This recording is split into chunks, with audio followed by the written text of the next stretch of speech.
Bonsoir, Excellences, Mesdames et Messieurs. Comme on dit, le regret n'efface jamais les fautes du passé.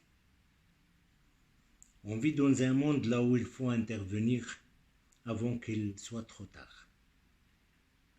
Je fais appel aux acteurs de la paix, aux serviteurs de l'humanisme, aux militants pour la vraie démocratie, l'équité et les droits de l'homme, pour semer plus de paix, surtout à nos jours, entre les peuples, plus qu'avant, car les problèmes, je dis bien, se multiplient sans citer les lieux. Plusieurs pays vivent sous haute tension des guerres. Il y a des violations des droits des enfants, des femmes et des vieillards. Donc il faut stopper ça. On remarque plusieurs problèmes.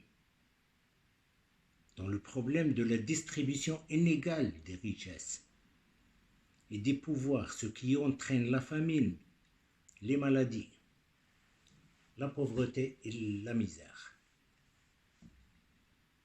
Aussi les relations Est-Ouest se sont détériorées, ce qui tarde la communication et la coopération entre les pays, à moins si l'intérêt et l'égoïsme l'obligent et règnent sur les relations.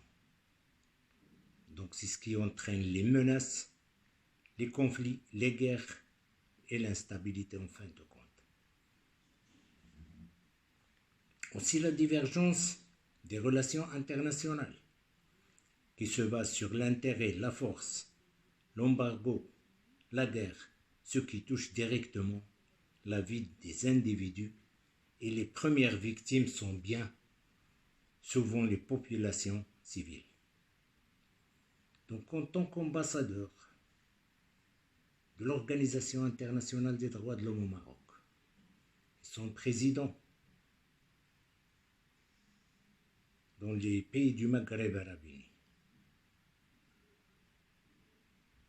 je veux dire qu'il faut doubler les efforts et croire plus aux organismes internationaux pour reconstruire une génération avec une nouvelle mentalité qui croit à la paix dans tous les pays. Effectivement, avec le soutien des Nations Unies, qui doit élaborer et doubler l'effort aussi pour élaborer des mécanismes contraignants de pression sur les gouvernements qui s'attardent au respect des devoirs envers les peuples, comme prévu dans les instruments internationaux, car la majorité des gouvernements, ils signent et ils tournent le dos. Ils ne veulent pas implémenter, mettre en œuvre les recommandations dont ils sont engagés. Alors, il faut pousser les gouvernements à respecter un tout petit peu, au moins, leurs devoirs envers les peuples. Merci infiniment. Et